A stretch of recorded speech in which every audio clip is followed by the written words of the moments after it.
cited you in contempt. But believe you me, I will not hesitate to cite it in contempt if you violate these proceedings. The internal rules, I will invoke Section 11, and your former congressman, and you know that. I never cited you in contempt. Mr. President, well, in fact, I just raised a point of order. Kaya sir, takot ako sa iyo. Hindi. Thank you. Hindi ka dapat matakot for as long as you follow the rules of this ako, sir. committee and you should respect the members of this committee. I will Thank you, Mr. Chairman. behave, sir, because of you.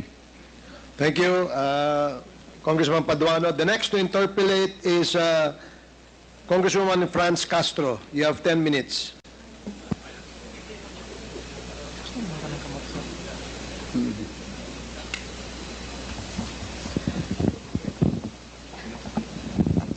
Good afternoon, Mr. Chair. Magandang hapon po sa ating lahat. Maraming salamat at dumalo si Mr. Duterte dito sa meeting natin sa Quadcom. No? Ilang beses po natin pinapatawag kahit doon sa Committee on Human Rights ay hindi po dumating. So, yung unang tanong ko po, Mr. Chair, ito pong war on drugs, nung panahon po ni Mr. Duterte, sa tingin po ba ng ating resource person, Mr. Chair, may na-accomplish po itong war on drugs? I had to do it because it was demanded of the time. And whether you believe it or not, whether you have the statistics different from ours, the government, it has gone a long way to protect the people, especially the children. Successful po. Successful po ba ang war on drugs ninyo, Mr. Chair? Successful, ma'am. So, how do you measure po yung success nung war on drugs? But because there is na-minimize yung drugs. You cannot entirely eradicate drugs because pang hanap buhay yan eh. Until now, you cannot kill everyone na alam mo o hindi mo alam. It's a commercial thing that is of value. And people, yung walang trabaho, walang hanap buhay, papasok talaga dyan. Lalo na if they are criminally inclined to do it. So, sabi nyo na-eradicate ninyo, Mr. Chair, Mr. Duterte, yung problema sa war on drugs nung panahon ninyo. And then, you cannot Hindi. eradicate. No Okay. country in this planet, even the United States, it's more of a problem to them than us. Hindi mo ma-eradicate, ma'am. Hanap buhay yan. Okay, pero sinabi niyo po kanina, Mr. Chair, sinabi niyo po kanina na success. So how do you measure success? Yun po bang ipinasa ninyo sa Supreme Court na more than 20,000 na namatay sa panahon ninyo? Yung extrajudicial killings na karamihan ay mga bata. So nandito nga kanina, no, Mr. Chair, Mr. Duterte, yung mga biktima, yung mga pamilya ng mga biktima, lalong-lalo na yung mga biktima na inosente, mga bata, no? Walang kinalaman sa droga, kagaya ng mga pinisent ng mga nanay dito. So, paano nyo mamimeasure yung sinasabi nyong success? Hindi nyo na-eradicate. Gumamit na kayo ng force. Pinagpapatay yung mga suspected na mga drugs personality. Pero, hindi pa rin na-eradicate. Sabi nyo, hindi nyo ma-eradicate yan eh, kahit na gumamit na ng patayan. So, paano nyo nasabing success yung sa panahon ninyo itong war on drugs? In the sense that it was minimized. Hindi naman that's a relative word. Pero, you know, I cannot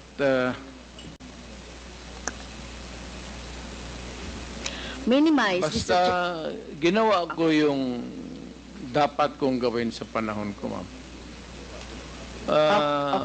Whether it is really acceptable to all or none at all, ginawa ko yung dapat gawin ko as president at that time.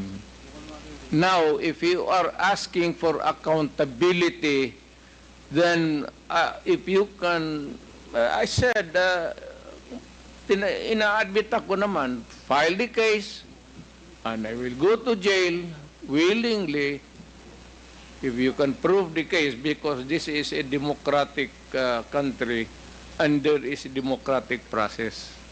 Even for criminals and even for a president or mayor who committed a wrong in the campaign against the drug menace of this country. Okay, so sa tingin ko po, Mr. Chair, hindi kayo naging success, no? Sa dami ng napatay na biktima ng EJK, hindi yon, no? Hindi yon yung makikita natin na na-minimize na talaga yung droga. In fact, tama ba to, Mr. Chair, na wala namang mga big fish na nahuli during your time? So, pwede mang magbanggit, Mr. Chair, si Mr. Duterte, na mga big fish, yung mga drug lord, mga nagmamanufacture ng droga during the time. Kasi ang nakita lang natin ay bloody, no? Dugo ng ating mga maliliit, mga mahihirap na mga mamamayan. Pwede ka bang magbanggit, Mr. Chair, si Mr. Duterte, na drug lord o malalaking smuggler ng droga na napatay or nahuli or napakulong sa panahon mo? Ma'am, magtanong ako. Mr. Chair, ako po yung nagtatanong. Point of order. Hindi, teka muna. Pwede po sasagutin na lang ng resource person. Mali yung tanong mo eh.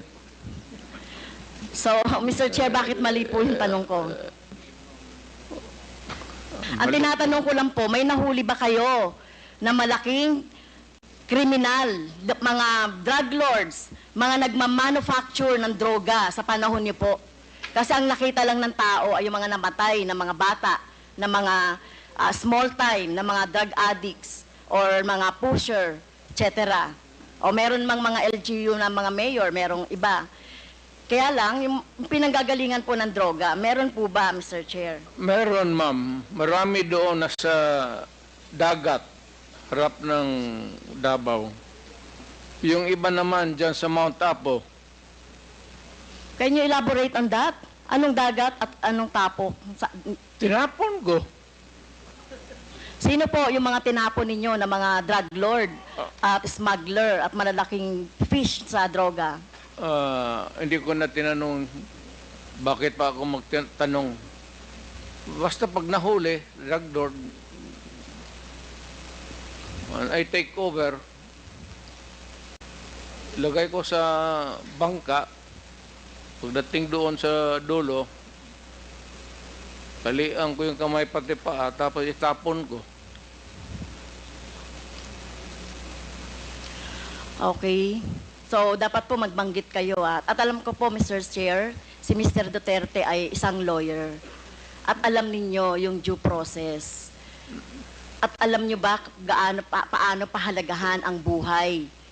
Whether yan po ay talamak na kriminal o wala ng pag-asa sa buhay or whatever, kung nahuli, dapat ay binigyan ng due process, ikinulo, inahawa ng cases, kinulong, at hindi agad-agad ng pinapatay na katulad ng ginagawa ninyo, Mr. Chair, ni Mr. Duterte. Ginagawa ni Mr. Duterte yung sa sinabi niya. Ma'am, ang preso kasi ma'am sa amin is only good for 40, 50. Minsan umaabot na kasi ng 80, 100. Overcrowded na. So, yung iba, itatapon mo na lang para medyo maluwang. Well, excuse me sa mga audience, no? Siguro may kakampi dito si Mr. Duterte. Hindi po nakakatawa yon. Hindi ako nagpapatawa, ma'am. Pero hindi po kami natatawa. Mr. Chair, wag mong gawing katatawanan But hindi ang na. hearing na ito. Eh, sinasabi ko sa iyo. Well, naging presidente ka, Mr. Chair. correct. Pero dapat alam niyo po yung due process at pagpapahalaga sa buhay. Hindi yung ganyan. Sino bang may kasalanan? Bakit po congested ang ating mga kulungan? 'Di ba? Bakit po sinasabi ninyo hanap buhay ng ibang mga tao yung droga? 'Di ba dapat obligasyon ng pamahalaan na i-provide ng pagkakataon, oportunidad para sa employment ang mga tao para hindi po na ano sa droga na katulad ng sinasabi ninyo, no, mga dahilan. Pero ito po, no, wag niyo pong gawing katatawanan. Kung totoo po yung sinasabi niyo, name names. Sino po yung tinapon niyo sa sa dagat? Nakita pa po ba yan ng kamag-anak niya? Ito katulad po ng mga biktima ng ating droga, ng biktima ng EJK dito. Wala man, Davao man ako assign, ma'am. Hindi po. Hindi Ito man katulad dito? nito, katulad niyan. Sinabi po Mr. Chair ng ating ni Mr. Duterte na pag may nahuli siya na sangkot sa droga o malalaking fish, tinatapon niya. So ganun na po ba ka-cheap or wala kayong pagpapahalaga sa buhay ng tao? Kaya sa panahon ninyo ng war on drugs, no wonder 30,000 or less ang namatay sa panahon ninyo. Sa halip na gawin ninyo ay i-rehabilitate, bigyan ng trabaho, pero ang ginawa ninyo sa mga pulis, utusang patayin ang mga biktima ng droga. Tama po ba yun, Mr. Wala Chair? kasi akong trabaho maibigay sa kanila, ma'am, hanggang ngayon. It remains to be a problem. What you're mounting is still the same problem that we have had for all these years. Hanggang ngayon, nandiyan pa rin yung droga. Hindi yun imam tatapos. Hanap buhay nga. Pero hindi po siguro katulad nyo, no? At ito ay magsisilbing lesson, Mr. Chair, kay Mr. Duterte, no? At sa mga susunod na mga mamumuno sa ating bayan. Hindi po solusyon ang pagpatay, no? Kung walang mga hanap buhay, bigyan ng hanap buhay.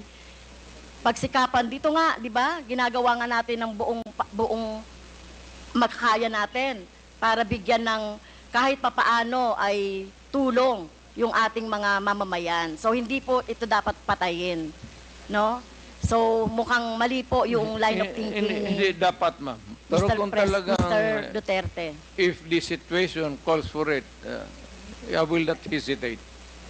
And the police should not hesitate, especially facing a criminal who is also going to kill you.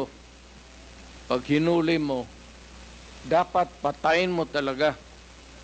At ayaw kong makita na buhayan kasi gamutin mo pa sa ospital, magastos pa ang gobyerno, tapos tapon mo doon sa prisuhan, pakakainin mo pa. Tapusin mo na. That is my philosophy. And I don't believe in you, If Mr. you do Mr. not Chair. like if you do not like my ideology, fine. That's mine. Bahala ka na sa buhay mo kung ano yun. Opo. At bahala na rin po yung yung justisya, no, yung batas sa inyo po, whether dito sa bansa or sa ibang bansa po. Naging presidente Pero ako. kung ganyan po yung, Mr. Chair, kung ganyan ang line of thinking ni Mr. Duterte, na walang ganyan niya ituring ang mga mamamayan, na kapag hindi niya mabigyan ng hanap buhay, nagdroga yan, patayin na lang. So what kind of thinking of that, Mr. Chair? Right thinking. That's yours. Sa ano niyo yun? What else can you think of? It's the right thinking. I don't believe in you. Well, Okay, next, Mr. I'm not Chair. asking you to believe in me. Okay, fine. Far from it. Fine, Mr. Chair. In same Senate hearing, Mr. Chair, Mr. Duterte said, encourage the criminals to fight. Encourage them to draw their guns. Yan ang instructions ko. And the only way na hindi kayo makulong, and to justify the killing is bigyan mo talaga ng panahon na lumaban. Okay?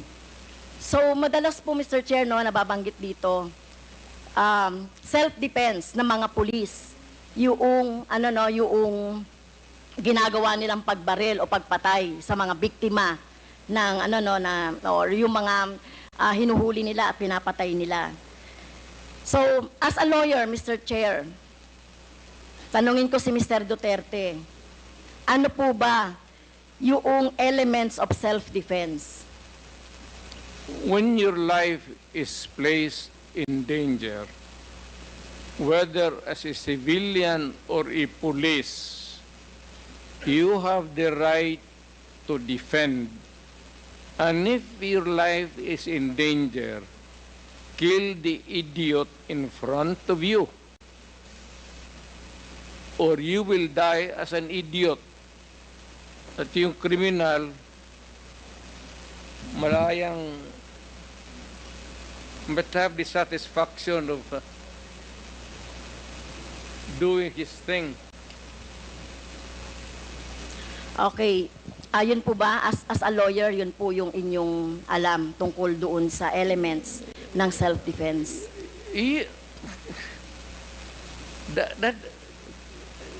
Ibang ano ma'am, performance of duty, yung self-defense, elements of self-defense, kasali yan doon sa, it also at favors the policeman or soldier. Isa lang ang standard niyan, ma'am. Are you in danger of losing your life in front of a person, whether really criminal or your enemy, kagalit mo, and there's a confrontation, a violent activity ensues, and if your life is in danger, put the idiot down. Rather mamatay ka. Ano ba itong buhay na ito? Okay. Pagdrama ba tayo? Thank you po, Mr. Chair. Salamat. So, sinasabi niyo po, encourage the criminals to fight. Okay? Encourage them to draw their guns. Tama yan, ma'am. Okay? So, ang elements po ng self-defense ay, alam ko po, no, sa turo ng mga abogado, ay kung merong unlawful aggression. Yung bata po, meron bang, yung napatay na mga bata, yung mga napatay na mga, basta na lang nakursunadahan, etc. So, wala ditong elements of self-defense, no? Number 2, reasonable necessity of the means employed to prevent or repel. So, ang nangyari na po, pinatay na agad no? Pinatay na agad yung biktima. Pangatlo po, yung lack of sufficient provocation on the part of the person defending himself. Pero sinasabi dito, sufficient provocation. Mr. Chair, mismo nga sa presidente, dating presidente, si Mr. Duterte, sinabi mo na nga sa instructions mo doon sa inyong mga pulis, encourage the criminals to fight, palabanin. Okay? At narinig ko pa nga minsan ay kung walang baril ay bigyan ng baril. So encourage. So saan po dito yung elements of self-defense na sinasabi po ng mga pulis ninyo? Pero kayo po, kapag kapag yung time na nandiyan na yung biktima o nandiyan na yung suspect, kayo po talaga, gusto nyo patay talaga agad. I mean, I do not mean to be discourteous, Mr. Chair. I'd like to advise the lady to, pag siyang pumasok diyan sa aggression, you'd never understand that. Wag na lang. Your hypothetical Hindi, Mr. Chair, si Mr. Duterte mismo nagsabi patayin agad. Wala bang pagkakataon na mabigyan na mabigyan ng pagkakataon yung suspect or yung gustong mahuli? Ang concept niyo talaga patayin agad ang mga kriminal o yung mga addict o yung mga pusher. Pero ang tanong ko nga, hindi niyo ginawa yan sa mga drug lords. Okay? Hindi kayo nang huli ng mga manufacturer ng drugs. Pero yung mga maliliit, ganyan ang tingin ninyo, ano? Yung mga kriminal na sinasabi ninyo. Ganyan niya tratuhin. Ganon ako gagago. Excuse me, Tingin mo, point of order. ganon ako gagago? Point of order, Mr. Chair. Kanina Hindi sinabihan na- na natin na may rule na bawal gumamit ng manaswang salita or hindi magandang salita. I'm using a word, ganon, am I that stupid? English yan. Ang Tagalog niyan is ganon ako gagago.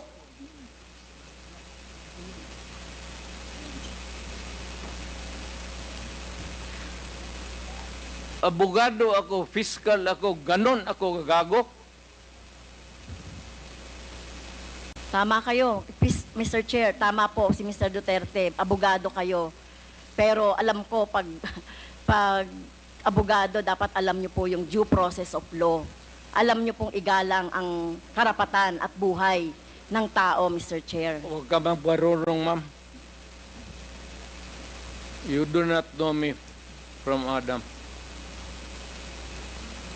Basta na lang na anong narinig ninyo yung that's is Okay. You have 3 minutes Okay. left, Congresswoman Castro. Yeah, last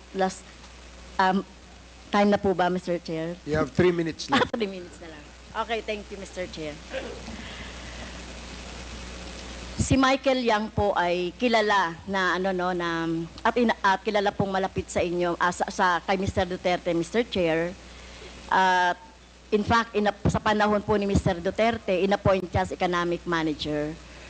So, dito po, Mr. Chair, nababanggit sa mga resource persons natin yung papel ni Mr. Yang, Michael Yang, sa droga, sa kalakalan, sa droga. So, ang tanong ko po kay Mr. Duterte, Mr. Chair, gaano niyo po kilala si Mr. Yang o si Michael Yang? Michael Yang is an owner of a big department store in Davao City. Nag-irate yan, ako ang nag-cut ng ribbon sa department store niya. And every businessman, whether ang background mo hindi kung saan ka galing impyerno, if you want to have a picture with me, I will gladly oblige you. Even the criminals. Alam mo, do not confuse your, just because they are Chinese and they suspect you. Michael Yang is out there. He has not been arrested. Wala namang dossier na pinapakita sa akin. Kung mayroon ako na ang pumatay, hindi na kailangan ang pulis. Ako na mismo ang... Kung may ebidensya po tayo na involved siya sa droga, papatayin niyo rin po si Oo. Michael Yang? Ako? Maniwala ka? Kung may mga ebidensya po, Oo! papatayin niyo? Sasama, tawagan kita, kasama. Hindi po. Ayokong maging... Samahin Ayoko kita. pong maging katulad Ikaw ninyo, yung Ayokong masama witness. doon sa patayan. You will So, be hindi a po. witness to a murder. Hindi ko po gagawin yun, Mr. Chair, no? Sumama kay Mr. Duterte para pumatay. Yan ang problema mo. Okay. So, yun nga po, no, yun pong mga malalaking drug lords katulad ni Michael Yang na sinasabi. Pero hindi nyo po alam na involved sa droga si Michael Yang, Mr. Duterte, Mr. Chair. Mas marunong ako sa iyo, ma'am. Hindi talaga involved yan. Magtanong ka ng involved. pulis ngayon. Gusto Kaya mo, nga. magsama tayo sa NICA. Sama tayo sa NBI. Ngayon, pagkatapos nito, kung may makasabi sa iyo, may isang ahente na involved yan, yan lang ang suspitsa nila kasi pagka-in-check, yan, pag sama-sama ng... Hindi po, Ganun yan I ang beg to mga- disagree, Mr. Chair. Tayo po nirerespeto po natin ang citizenship. Tayo po marami pong mga hindi po tayo against sa mga in-check. No, Hindi that po is tayo the against characterization. sa mga sinasabi nating Chinese, lalo na kung Chinese Filipino 'yan na wala namang ginagawang krimen dito sa ating bansa. Kaya ang tinutukoy lang po natin yung mga involved sa krimen na mga nababanggit po dito sa ating hearing ng Quadcom. So, sana po nung panahon ninyo po dapat ang ikinulong at kung yung pinapatay instead ng mga mahihirap ay yung mga drug lords. Kaso wala kayong nahuling drug lords sa panahon ninyo. Si Michael Kaya- yung nandito pa. Hindi pa hinuli. At bakit siya hindi nahuli? Anong ginagawa na itong magkagong pulis pati? Alam niyo po ba kung nasaan si Michael Yang? Nasa Davao, either dito, nasa Davao. May malaking tindahan yan. Negosyante yan. Lahat Okay. ng negosyante na Chinese, natural born dito sa Pilipinas o from China, pagka dumikit sa akin yan, politiko ako, ma'am. Para sa akin, boto. At contribution sa eleksyon. Pera. Kailangan mo sa eleksyon, pera. Prangka-prangkahan tayo. Boto pati pera. Kung may maglapit sa amin na ganon, at wala namang ebidensya na nagkakalat sa harap mo, pero ako, pagka sigurado ako na ganon kayang sinasabi mo ngayon, ako mismo ang gogorgor sa tao na yan. Okay. Wala akong pasensya dyan sa mga ganon. So, Okay. do not worry. Last question. Last I love question. my Last question country na po, more Mr. than Chair. anybody else in this room. Dahil hindi po ako nasatisfy doon sa sagot ni Mr. Duterte, kaugnay doon sa, kasi gusto nating maturuan yung ating taong bayan, about doon sa, laging inaargumento na lang, self-defense, or whatever, o yung pag-encourage ng mga criminals to fight. So, pwede bang matanong si Ma'am, Attorney I am Neri? not here to satisfy you. Attorney Neri, Mr. Chair, to explain the elements of self-defense at bakit hindi pasok dito yung mga arguments ni Mr. Duterte. Thank you. Yung- Thank you, Mr. Chair. Hindi pasok po yung element. Ang elements kasi ng self-defense is una muna unlawful provocation on the part ng biktima. So kung inudyukan mo yon, ibig sabihin hindi siya nagpo-provoke. So tapos agad yung self-defense yun. Yung nabanggit ni Presidente kanina na official duty, sa totoo lang, ang self-defense, whether official ka ng gobyerno o individual kang pribado, hindi yan requirement, hindi siya element. Kasi kahit wala kang official duty, pag ikaw may unlawful aggression ng isang tao, may karapatan ka mag-self-defense. Ang pangalawa, lack of sufficient provocation on the part of the police. Admission mismo ng Presidente na pinrovoke. So hindi talaga papasok sa elements ng self-defense yung ginawa ng police. Ngayon, klaro ba sa mga statements ng dating presidente, yung kill, ina-admit niya naman yon. Yung pag-claim ng self-defense, afterthought na yon, tingin ko, Mr. Chair, kasi hindi naman niya binabanggit dati. Pangalawa, alam ng police yung self-defense. Parang may kausap kang command conference tapos, oy, pag nanlaban, tirahin nyo ha. No, all the policemen knew about that. That's not the issue. Ang context ng issue, Mr. Chair, sa Quadcom hearing, and in fact sa Senate, yung issue talagang right in the minds of everybody is hindi nanlaban. Wala namang nagdedebate dito na pag ang police ba'y ititreten, may karapatan ba siyang manlaban? walang ganong debate dito. Wala sa discourse yan sa buong bansa. Nobody is saying na nanlaban na, may karapatan ka ba na birahin o hindi. Everybody knows that.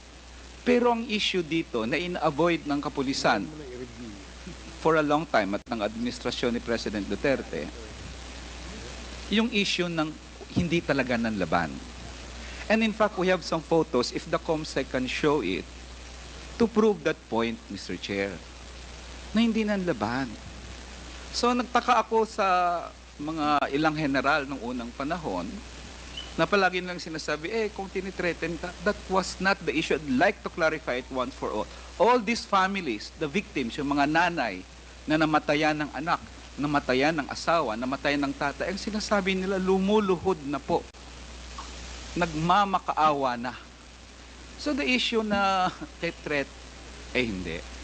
Pero very frank naman ang dating presidente kanina, ina-admit niya naman na hindi naman nanlaban, di ba? So may na-admit siya, tinatapon na lang sa dagat. So all these things naman shows na the issue of self-defense is not really an issue here. So the answer of the president as to the elements of the crime of self-defense is not on point, to say the least. And in fact, parang magkakaproblema ngayon ang mga pulis sa RTC kung saan sila kinakasuhan because the element of self-defense was already taken away. Okay. Thank you, Mr. Chair. The issue was Thank you, not Mr. raised Chair. by me. Sumasa was just responding. Hindi ako mag-issue ng self-defense diyan kung bakit ako magyak-yak ng self-defense kung hindi yan binote out dito sa forum na ito. Sige po. Actually, ganito yan. May I be allowed to? Ang issue talaga dyan is yung pulis na pinapatay.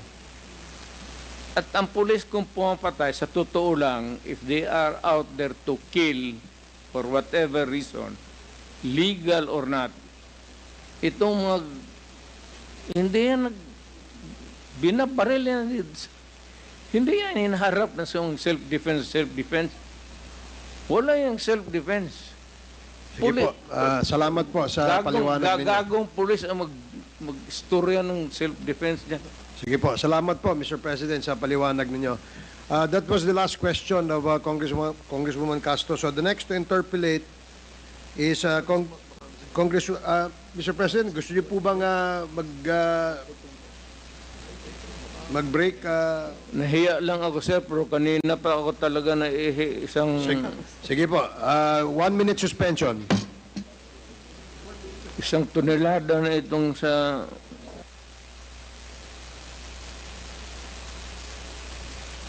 Ano mo? Yung ganyang sentimento, yan nagpapalakas. Ganyan.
Mr. President, I wish to manifest that it is my humble opinion that one will not take legal responsibility unless there is no willingness as well to admit being behind all the killing incidents that transpired during the war on drugs. It is therefore the humble submission of this representation, Mr. Chair, that with that statement coming from the former president, he acknowledges that all the killing incidents during the war on drugs spring from his order to kill drug personalities. That is a manifestation, Mr. Chair. Mr. Chair, I understand that the resource speaker, the former president, is a lawyer. Mr. President, may I request that you educate the Filipino people, and I am certain that you understand what conspiracy theory is all about. Please educate us, Mr. President.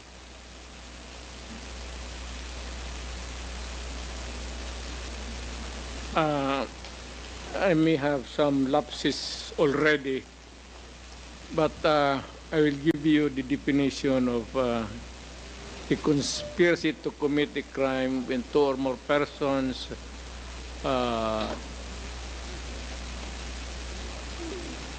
decide or discuss to commit a crime and actually do it.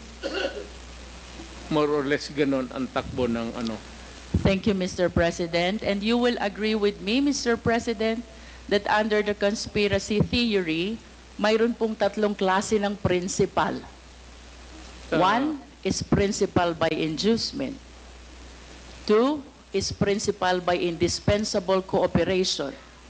And three, principal by direct participation.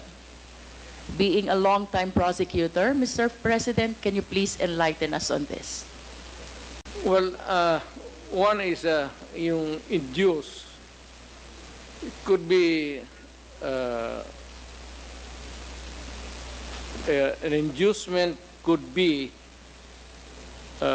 money, usually, or inducement by a woman to a man to kill her husband so that they can live forever happily ever after. Or a group of persons, a sindikato, lahat, what is illegal, gambling, smuggling, these are they are the conspirators of crime. So you have explained, Mr. President, principal by inducement. It could be money, it could be an order by a person who have influence over another.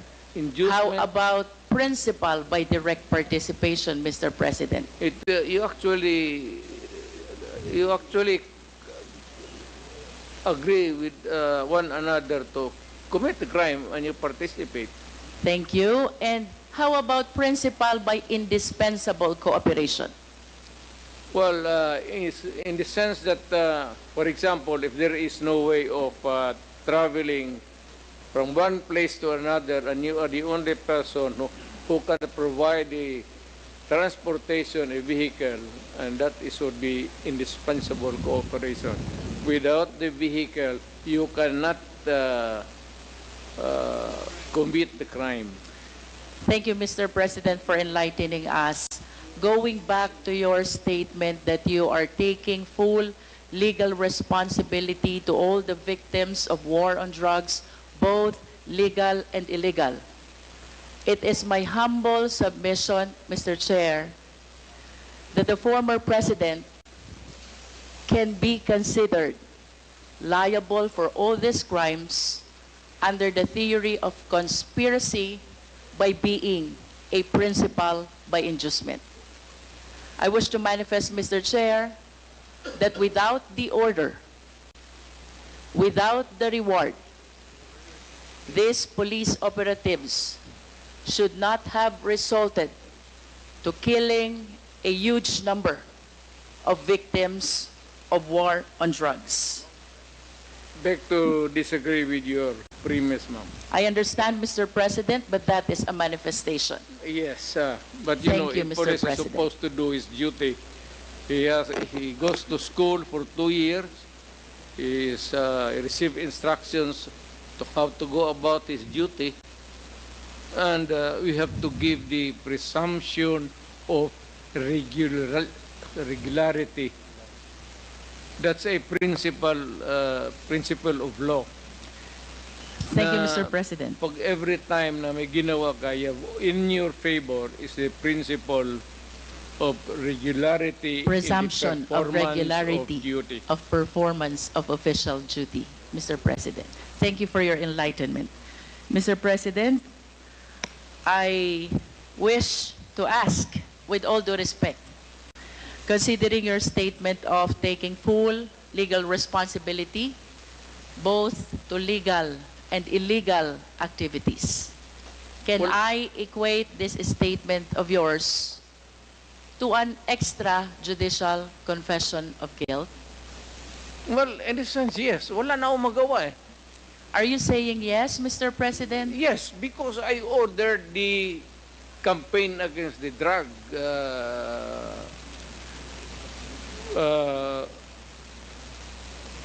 syndicates. At kung anong ginawa nila, whether illegal or not, it was ako ang nag-utos. In that sense, I take that responsibility of their actions. Wala akong magawa eh. Commander ako, nag-utos ako. Puntahan ninyo yan. Eh, just like a commander, or not a military, police, iutusan mo. Pag may nangyari dyan, magkabulyaso, whether right or wrong, iyo yan. Iyo talaga yan. Kung hindi ka naman bobo na mayor, hindi mo iwanan yung tao na inutusan mo. Unless yung pumunta doon, inutusan mo mag-operate ng illegal gambling or mga droga, tapos nag-rape, kung anong ginagawa na kabalastugan, ako na mismo ang papatay, hindi na kailangan na hintayin mo pa. Mr. President, earlier, you conformed to my statement that I can equate your statement of taking full legal responsibility as an extrajudicial confession of guilt. You said yes to that. Yeah, and No, I'm just reiterating the question, Mr. President. It's not about guilt or a wrong. What I'm saying is that yung lahat ng inutusan ko yung war against drugs, o yung isang platoon dyan o isang batalyon, kung ano yung ginagawa nila, I take full responsibility for that. Mr. President, you are surrounded by, I believe, 4 lawyers. Hindi ko na kailangan, ma'am. Because you are a lawyer I can yourself. take of myself. I can take care of Yes. myself. And of course, you understand the elements of an extrajudicial confession. Yes. You confirm that you are of sound mind. And not only that, body Yes. as well. You confirm that your statement is voluntary. Yes. And of course, you confirm that you understand the consequences of your extrajudicial confession. Hindi naman alam ko hindi naman ito korte. So I understand, Mr. President. That's why we call it extrajudicial confession. It is not a confession, it is a statement coming from the mouth of a mayor or a president at that time.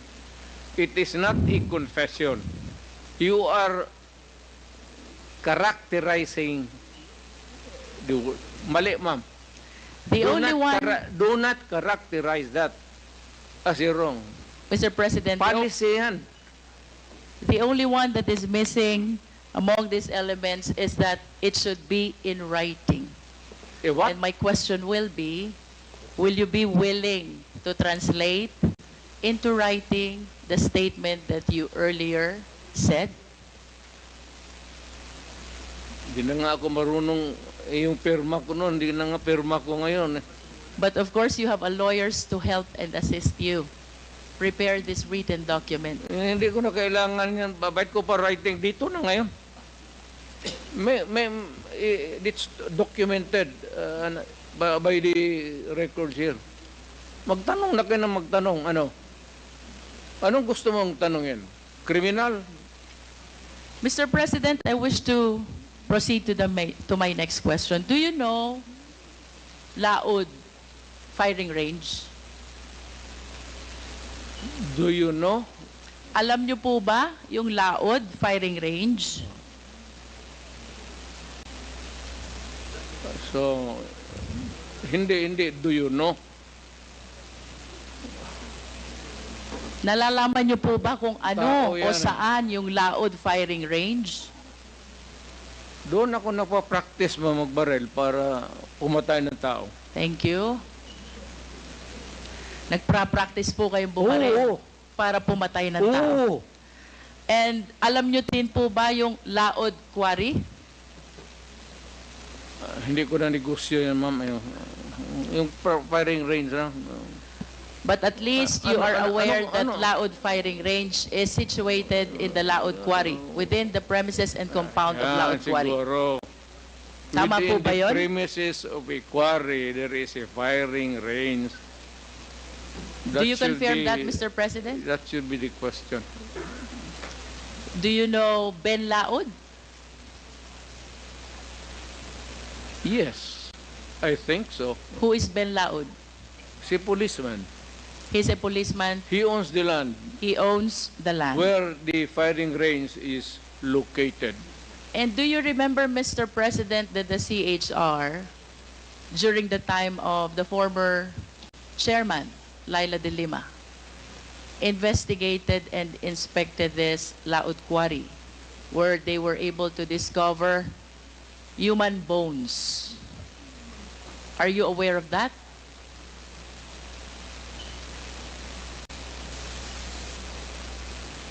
Sino ma? Who investigated? Panahon po ni Chairman Laila de Lima sa I do- Commission on Human Rights. Sorry, I do not know her.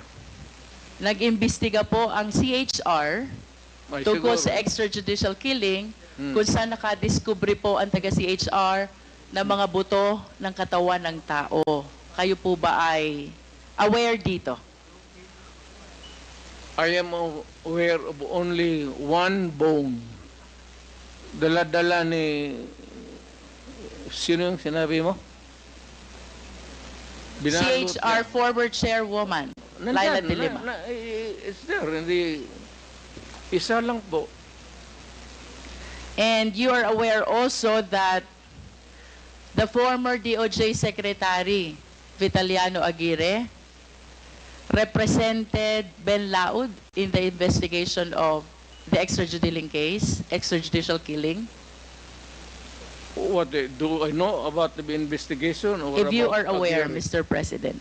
Yes, Aguirre is my... Are you associated? Of course, you are associated to Vitaliano Aguirre as a matter of fact, Is my...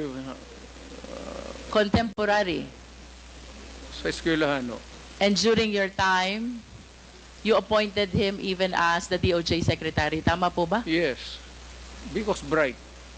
During that time, Mr. President, you were the mayor. Tama po?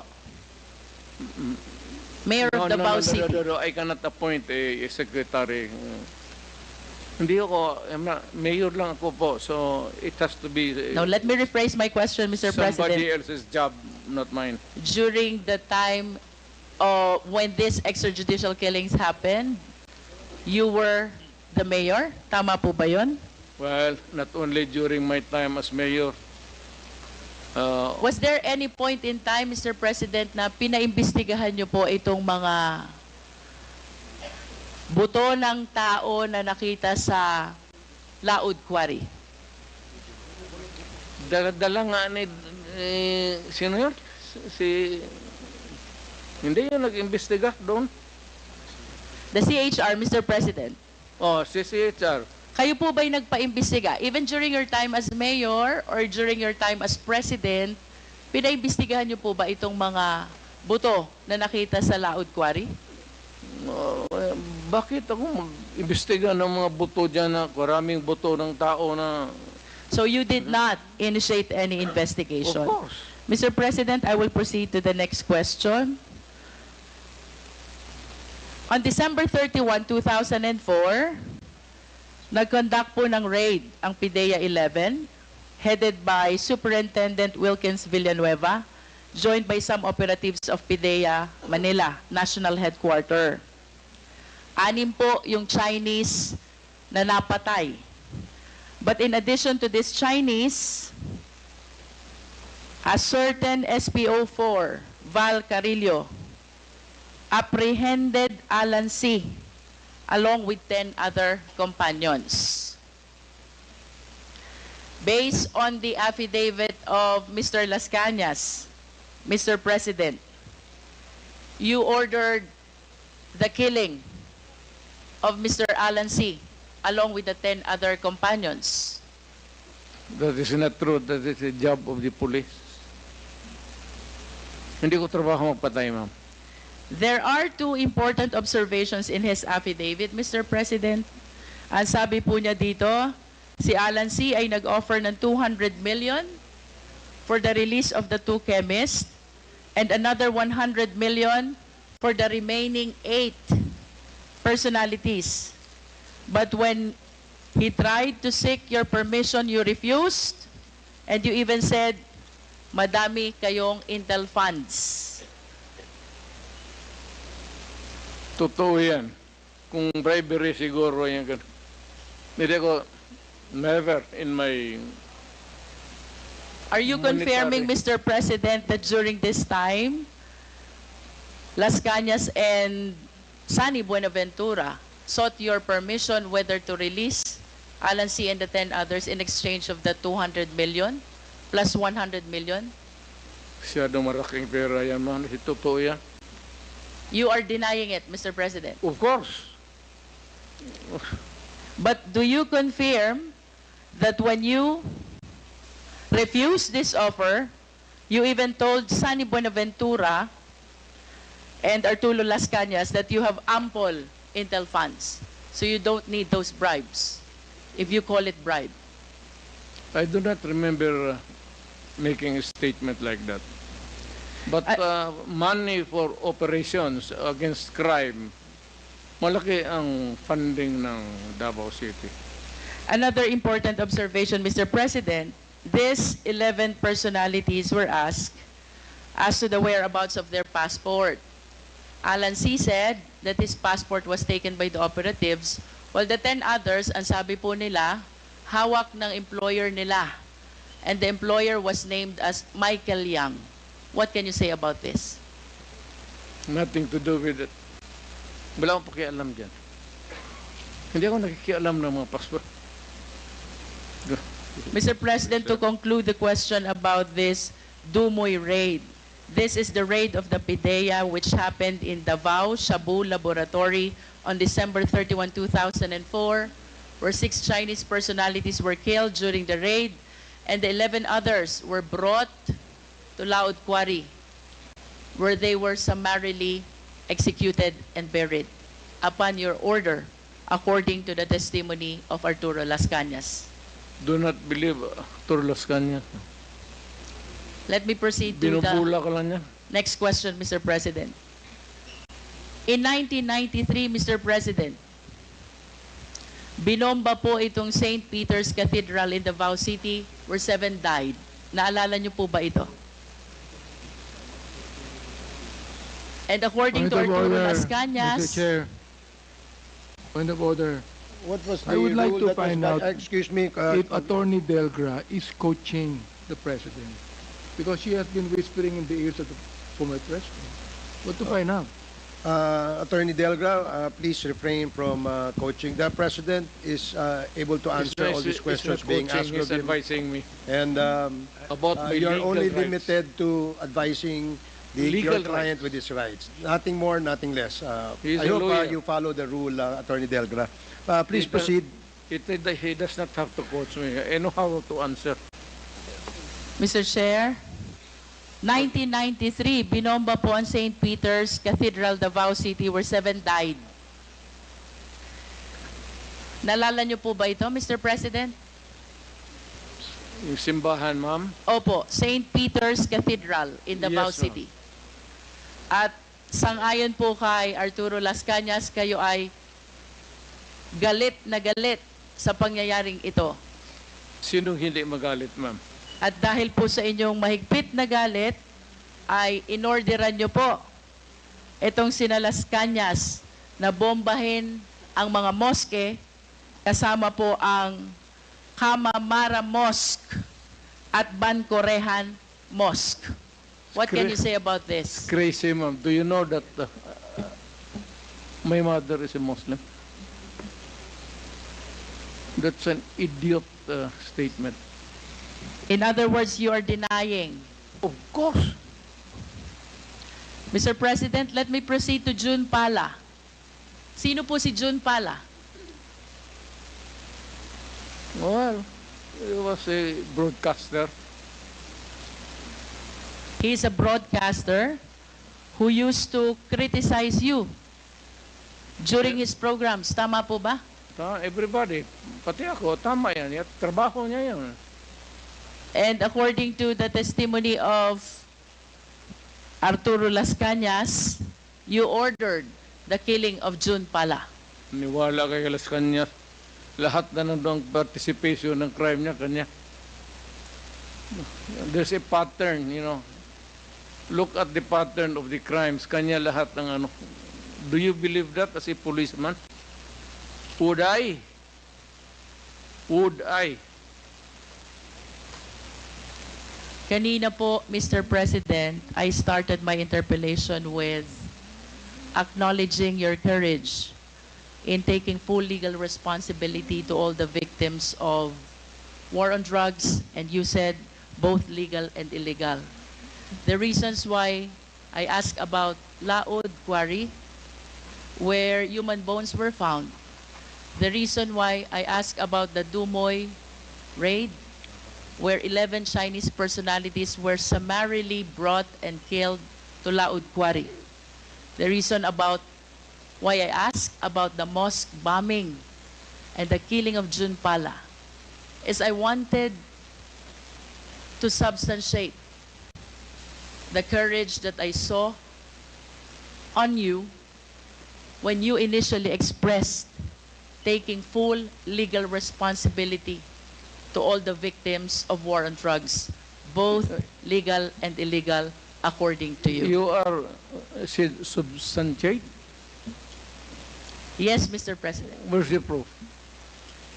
Mr. President, I'm anchoring my questions about the separate incidents from your initial statement that you are taking full legal responsibility Yes. to all the victims of war on drugs.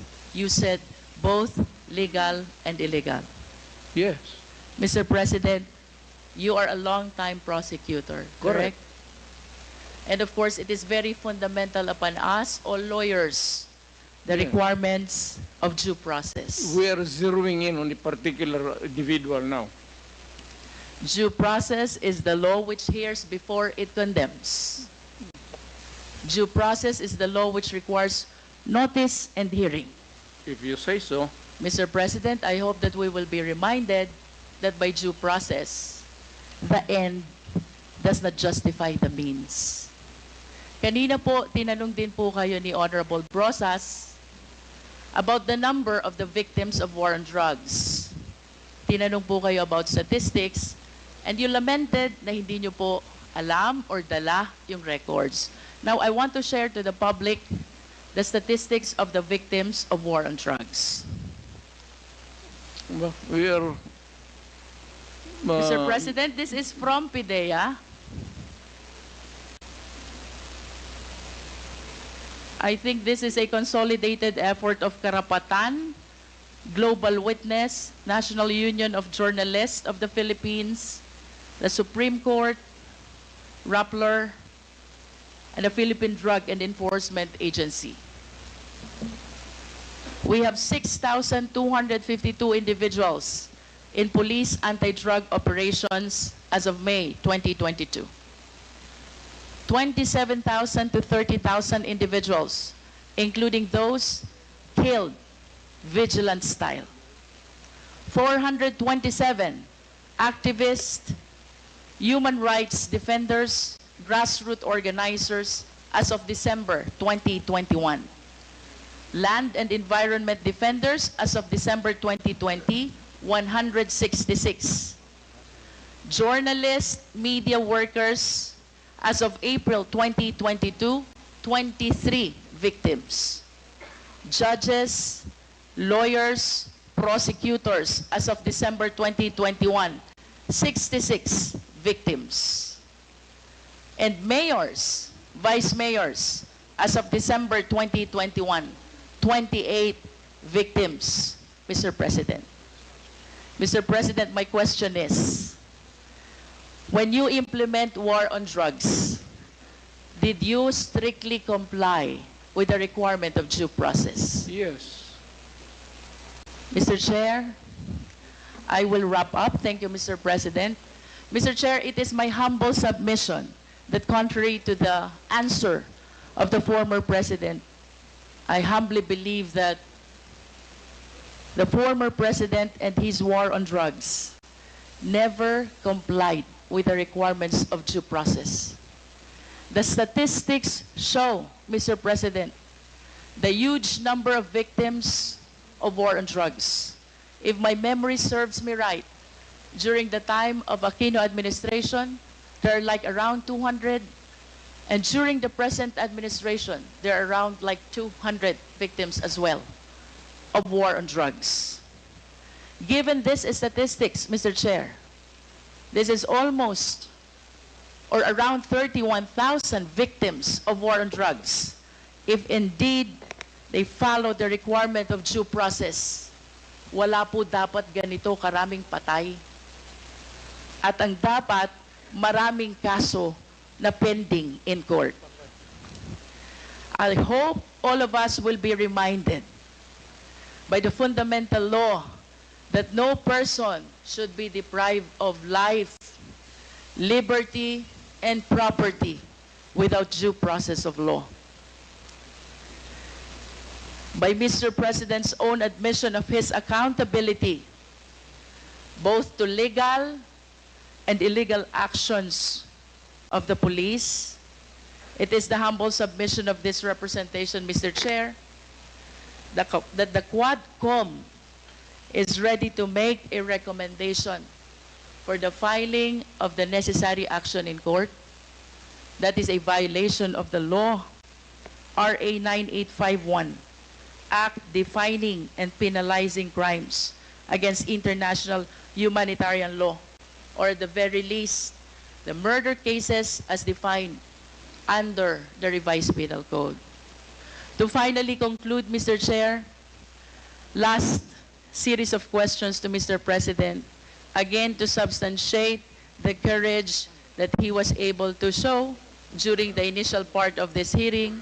Mr. President, in the past hearing of Quadcom, may 30 Chinese drug lords na napatay sa Davao Penal Colony.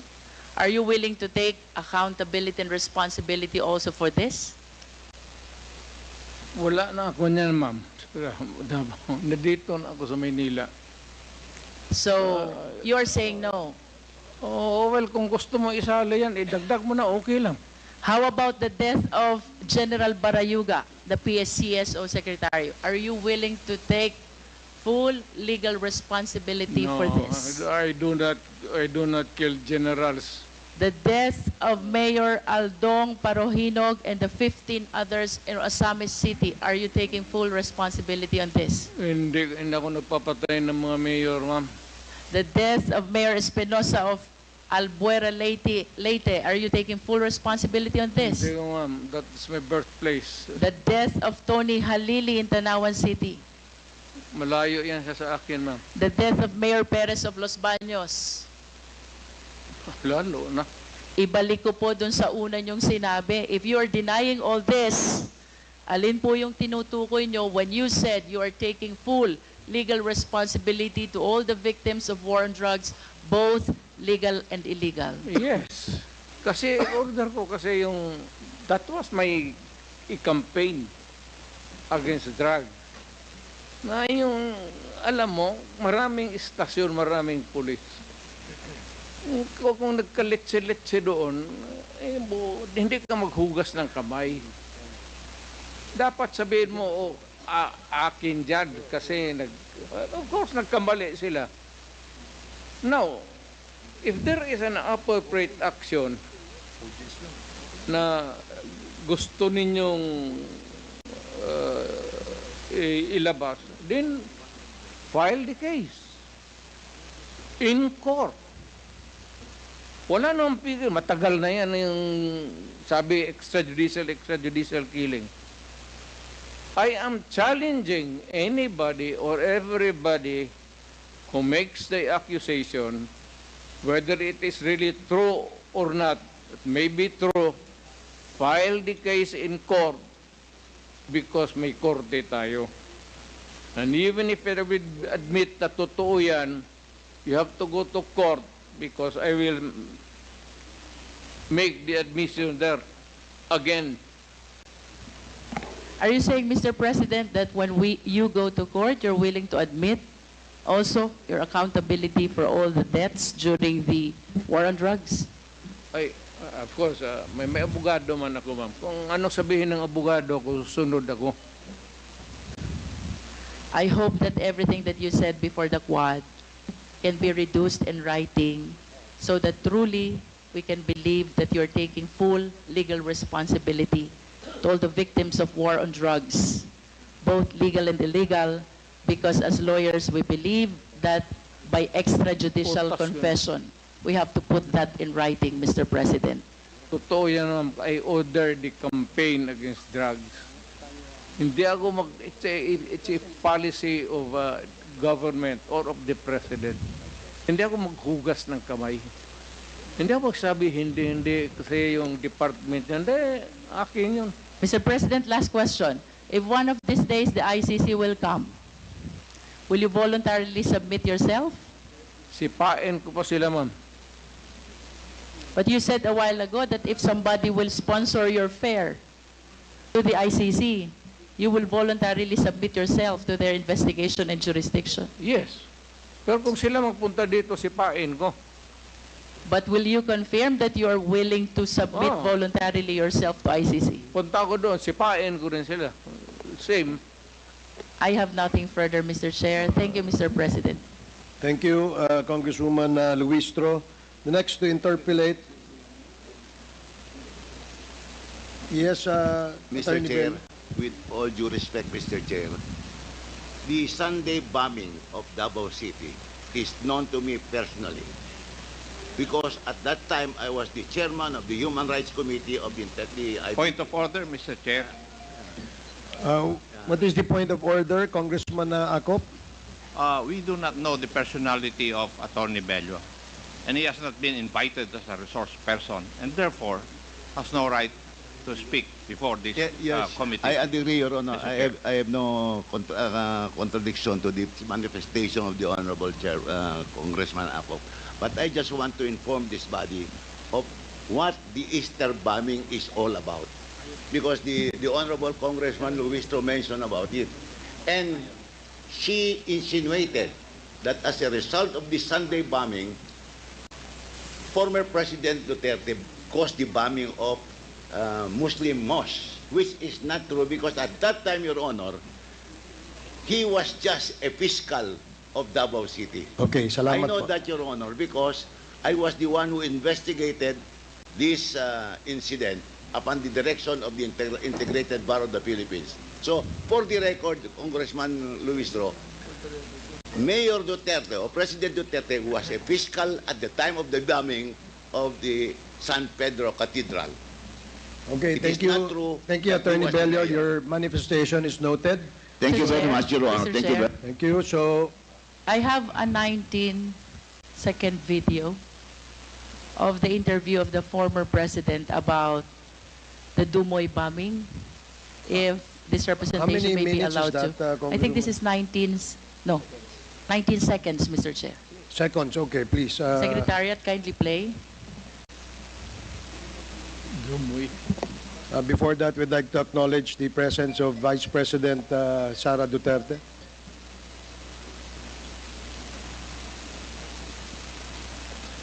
Secretariat, can you please play the video?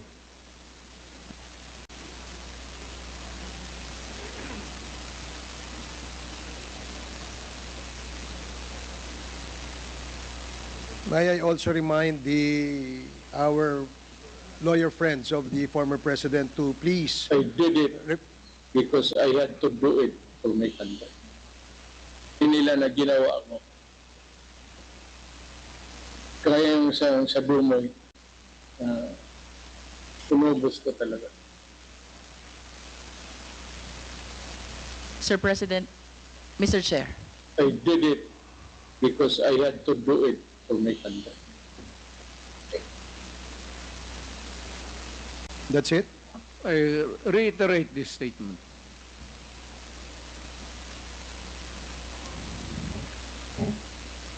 The former president said that he reiterates the statement he made in that video. With that, Mr. Chair, then I conclude this interpellation. Okay. Thank you, Congresswoman Luistro. So again, before we acknowledge the next interpellator, I'd like to remind our friends from the lawyer friends of our former president to please, it is not allowed under our rules that you can make manifestations. But we do appreciate the information that you shared, and we will take note of that information. But again, let me emphasize that under our rules, we cannot allow the lawyers of our guests or our resource person to speak and address the committee. So I hope that is clear to our lawyer friends. And with that, we will now acknowledge the next interpellator. The next interpellate is Congressman Rog Gutierrez. You have 10 minutes. Thank you, Mr. Chair. Mr. Chair, before I proceed with my interpellation, simple manifestation.